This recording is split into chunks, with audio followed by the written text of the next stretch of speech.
No Brasil, o trânsito ainda deixa marcas profundas.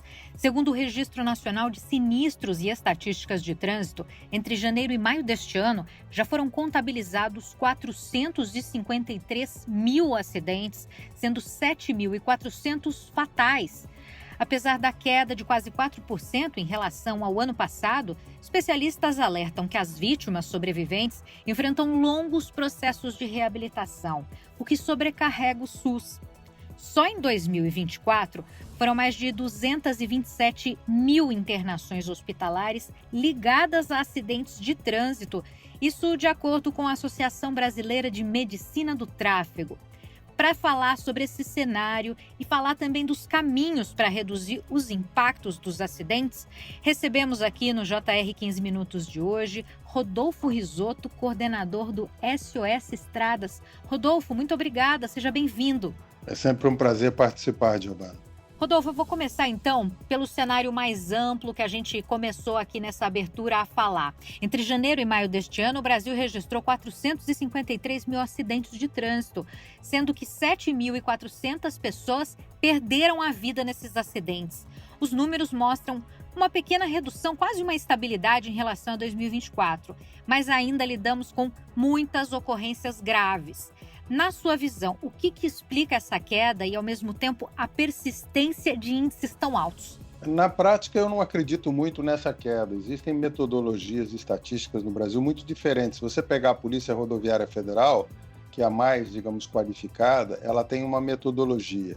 Nas rodovias estaduais, cada polícia rodoviária tem outra metodologia. Em área urbana, é outra metodologia. Inclusive, no caso da Polícia Rodoviária Federal, em 2015, houve uma mudança de metodologia em que os acidentes sem vítimas, ou sinistros sem vítimas, e isso persiste até hoje, eles podem ser informados pelo usuário através da internet. E há muita gente que está envolvido em acidentes, em sinistros com vítimas, ele não vai informar que houve a ocorrência, até porque ele às vezes está com a habilitação vencida, tinha mais ocupantes do que a capacidade do veículo. Então nós não sabemos, na prática, qual é a realidade. A gente acompanha pelos dados da Polícia Rodoviária Federal e com exceção de uma redução que houve no início do ano em função da fiscalização mais rigorosa com os motoristas profissionais, que estão envolvidos em 50% das colisões fatais nas rodovias brasileiras, no geral a gente não vê essa mudança. A perspectiva tem sido cada vez pior, né, em função principalmente dos veículos de duas rodas, das motocicletas e hoje já acompanhadas de bicicletas elétricas, né, que circulam tanto em área urbana quanto nas próprias rodovias. Pesquisadores apontam que os motociclistas jovens concentram mais de 60% dos atendimentos hospitalares, ou seja, cada 10 pessoas que entram nos atendimentos hospitalares, 6 são jovens motociclistas. O que esses dados revelam sobre vulnerabilidades específicas e falta de política voltada para esse tipo de público? O que foi abordado, inclusive, recentemente num evento da Sociedade Brasileira de Ortopedia e Traumatologia no Congresso Nacional. Nós estamos criando uma geração de inválidos. Isso tem um impacto humano extraordinário, mas também um impacto na previdência e um impacto na produtividade do país. Você está tirando uma mão de obra jovem, que é o que nós precisamos também, do cenário de produção. E você cria situações muito graves para famílias, principalmente mais humildes. O problema das motocicletas, eu fiz um estudo em 2004, em que eu já dizia que em 2010 o número das indenizações pagas pelo extinto DPVAT para vítimas de acidentes com motocicletas ultrapassaria os automóveis em 2010. E, de fato, isso ocorreu. Hoje, eu diria que 80% dos gastos que são realizados nos hospitais para atendimento de vítimas de trânsito são para motociclistas. A Senatran reconhece que metade dos condutores de motocicleta não têm habilitação ou estão com os veículos totalmente irregulares. É uma falência do sistema de fiscalização. E agora nós ainda temos essa história de que vamos entregar carteira de graça ou vamos reduzir tremendamente os custos, quando o que a gente sabe é que não existe fiscalização. Senão você não teria 50% dos condutores irregulares. Ô Rodolfo, aproveitando que você falou do DPVAT, com o fim do DPVAT, houve um agravamento, uma sobrecarga financeira estrutural do sistema público de saúde? Mas sem dúvida, se você pegar se eu não me engano, 2019, o SUS recebeu do DPVAT, que ele recebia em torno de 45% da receita gerada pelo DPVAT, ia para o SUS, e 5% para a Senatran. Na época, Denatran, hoje Senatran. Na época, se eu não estou equivocado, foi em torno de 2 bilhões e 800 milhões de reais que iam para o SUS, para o atendimento dessas vítimas, em torno de 200 e tantos milhões que iam, teoricamente, para Denatran, Senatran, que eram contingenciados tradicionalmente, mas principalmente para o SUS. Você perdeu 2 bilhões e 800 milhões em média por ano.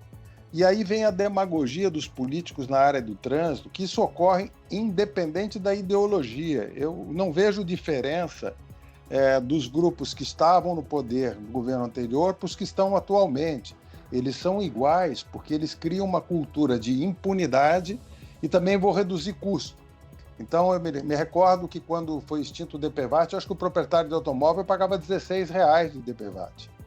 É um valor absolutamente ridículo. E quem ficou desassistido nisso foi a população mais humilde. Ou seja, você perdeu os recursos do SUS e, por outro lado, a seguradora tinha responsabilidade com os 50% que restavam, o consórcio de seguradoras, de bancar as indenizações por morte e invalidez permanente e despesas médicas hospitalares. Então, o que acontece hoje? Você pega um trabalhador que saiu de casa para trabalhar às 5 da manhã, é atropelado, não importa se a culpa era dele, se a culpa era do motorista do automóvel, se o motorista do automóvel fugiu, ou do caminhão, ou veículo que fosse. Não importa se estava com seguro em dia ou não.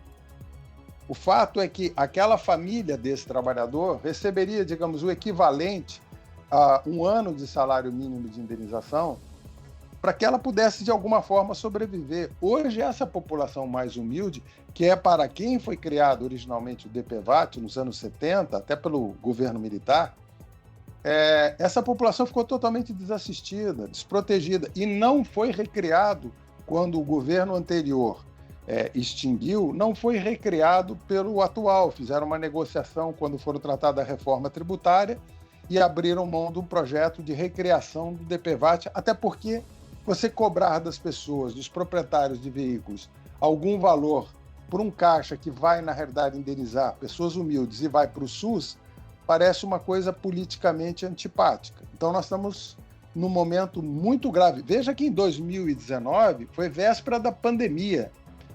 O governo foi tão infeliz ao extinguir o DPVAT que ele perdeu 2 bilhões e 800 milhões de dinheiro que seriam fundamentais para o SUS até no período da pandemia. Então, uma sucessão de equívocos que vem prejudicando o país. Bom, você traz aí nessa sua fala, né, as sequelas físicas, emocionais que também ficam junto com essa vítima, com esse paciente, fica de molho por um tempo, né? Em relação aos sobreviventes que enfrentam esses longos processos de reabilitação, nem sempre conseguem voltar à rotina profissional. Como que o país lida hoje com esse desafio de reinserção social, laboral dessas vítimas? Na prática, não existe. Isso é um mito. Nós vamos ter em alguns centros urbanos algum tipo de trabalho, inclusive para que possam fazer uma fisioterapia ou ter algum tipo de atendimento. Mas na maior parte das cidades do interior do Brasil, hoje inclusive no Nordeste, onde mais de 70% da frota já é de motocicletas e de gente andando sem habilitação, sem treinamento, sem capacete, sem nada, as consequências são muito graves e não tem. Você não tem fisioterapia, você não tem nenhum tipo de trabalho. Não é Brasília onde você vai ter um centro como Sara Kubitschek de excelência para a reabilitação desses acidentados, dessas vítimas. A realidade do país é outra. Então, a maioria das pessoas ficam completamente abandonadas. Rodolfo, terminou recentemente a campanha nacional de conscientização de trânsito, né? O lema desse ano foi "Desacelere, seu bem maior é a vida". Campanhas como essa podem gerar algum impacto prático na redução de acidentes ou ainda esbarram na falta de continuidade, né? Aproveito, já que você falou novamente do DPVAT, né? Historicamente, destinava 5% da arrecadação para ações de educação de trânsito. Sem essa verba, como que fica o financiamento de campanhas permanentes de prevenção, né? O que você acredita que possa garantir essas campanhas de conscientização para os motoristas? Veja como ideologicamente os governos são iguais, pelo menos com relação à questão do trânsito, que é o que me interessa. E eu faço parte de entidade de vítimas de trânsito. A violência do trânsito não escolhe vítima por partido político, ela não quer saber em quem você votou, né? Então vamos ver lá a realidade. No governo anterior, desligaram os radares, retiraram os radares da Polícia Rodoviária Federal.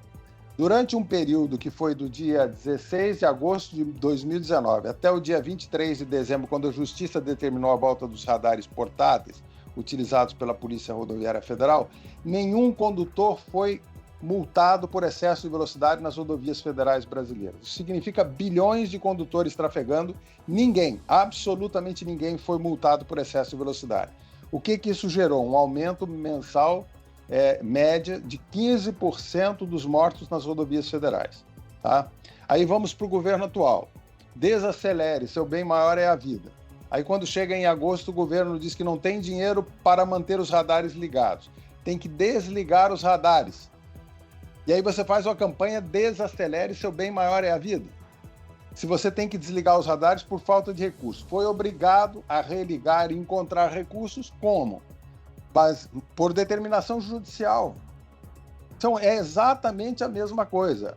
Então, as campanhas, sequer o dinheiro entrava no Denatran ou na Senatran, isso era contingenciado. Esses recursos jamais entraram. São bilhões de recursos que foram desviados da finalidade anterior. O SUS não, no SUS entravam e era um benefício, que a gente perdeu. Então, as campanhas educativas, eu não participo mais de campanha educativa, porque eu sei que não funciona. Nós temos hoje, se você pegar um site, um canal do YouTube da Polícia Rodoviária Federal, ele vai ter 100 vezes, no mínimo, 100 vezes menos visualizações do que tem um único canal de um rapaz que coloca vídeos todos os dias, 3 vídeos por dia, cometendo crimes e infrações de trânsito, participando de rachas, absolutamente identificado e nada acontece com ele. Então, as campanhas de deseducação, e eu estou falando de um rapaz contra uma corporação que é a Polícia Rodoviária Federal, tá?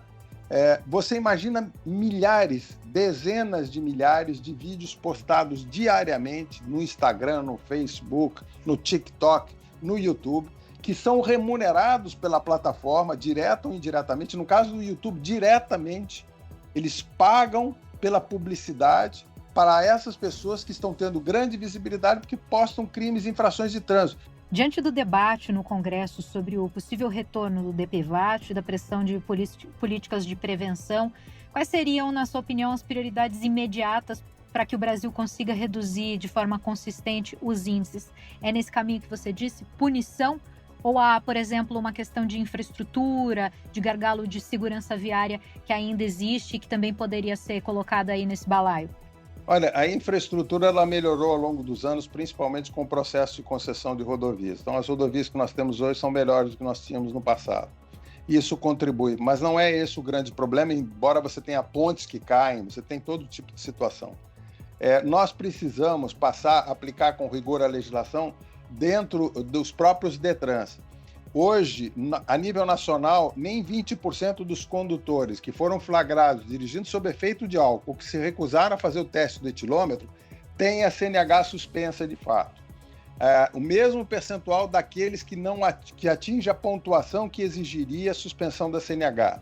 Se você vai para o exame toxicológico, que envolve os motoristas profissionais, 2,5 milhões de condutores, mais de 20% do total de habilitados para dirigir caminhão e ônibus estão com o exame toxicológico vencido e os DETRANs sequer suspendem a CNH ou aplicam a multa chamada multa de balcão.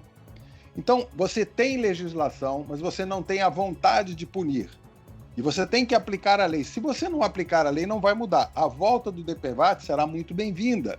Não importa quem politicamente se beneficie disso.